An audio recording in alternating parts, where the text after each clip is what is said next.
سوال یہ ہے کہ جانوروں سے زیادہ جنسی خواہشات کی آزادی دیے جانے کے باوجود یہ سب کیوں؟ آپ نچ پنجابن نچ، منی کی بدنامی، شیلا کی جوانی، کیریکٹر ڈھیلا اور اچھی باتیں کر لی بہت، اب کروں گا گندی بات تیرے ساتھ کرتے رہیں، ساری نائٹ بے شرمی اپنی ہائٹ کو چھوتی رہے، صبح سے لے کر شام تک اور شام سے لے کر رات تک اسلامی جمہوریہ پاکستان کے ٹی وی چینلز پر سوائے بےہودگی اور بدماشی کے اور کون سا ڈھنگ کا کام وقوع پذیر ہو رہا ہے؟ پہلے آپ معصوم بچیوں کو قندیل بلوچ بنائیں، پھر اس کا قتل کروائیں، اس پر ماتم کریں اور پھر ڈرامے بنا کر اس کو مادر ملت بنا دیں۔ تمام ٹی وی چینلز سوائے عاشقی معشوقی اور اس کی لڑکی اس کے ساتھ اور اس کی بیوی فلاں کے ساتھ بھاگنے کے ڈرامے دکھائیں، لباس کو تنگ سے تنگ اور چھوٹے سے چھوٹا کر کے ملک کے نوجوانوں کو ہوس زدہ اور حواس باختہ کر دیں۔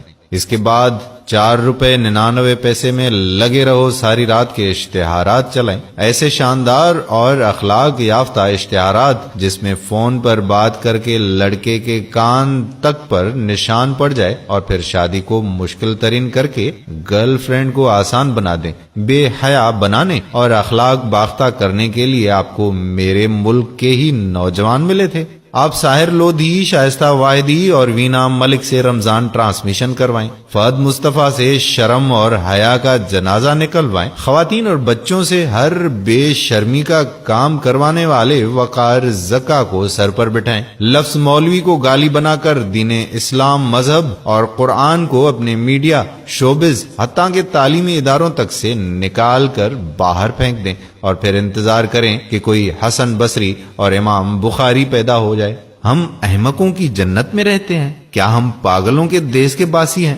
ریپ اور بچوں کے ساتھ جنسی تشدد کو آڑ بنا کر اسلامی ملک میں لبرلزم کی بنیاد رکھیں اور جنسی ایجوکیشن کو نفاذ کروانے کے لیے کوششیں کریں اور سمجھیں کہ اس طرح ایسے واقعات کی روک تھام ہو جائے گی۔ یہ صریحاً خودکشی ہے اور یہی ایجنڈا ان ممالک کا ہے جن کی آنکھ کو پاکستان کا وجود چبھتا ہے۔ یاد رکھیں کہ جب تک آپ زنا کی سزا رجم اور 100 کوڑے نہیں رکھتے ہیں، شادی کو آسان اور زنا کو مشکل نہیں کرتے ہیں، حلال کو آرام دہ اور حرام کو دشوار نہیں کریں گے، یہ واقعات مسلسل ایسے ہی ہوتے رہیں گے۔ بھائی، نام اسلامی جمہوریہ ہے لیکن اسلام نے ایسی جمہوریت نہیں دی۔ اللہ پاک ہی کوئی رحم کریں، شرم آتی ہے ایسی جمہوریت کو اسلام کا نام دیتے ہوئے۔ میرے بس میں بس اتنا ہی تھا آپ تک اپنا پیغام پہنچانا۔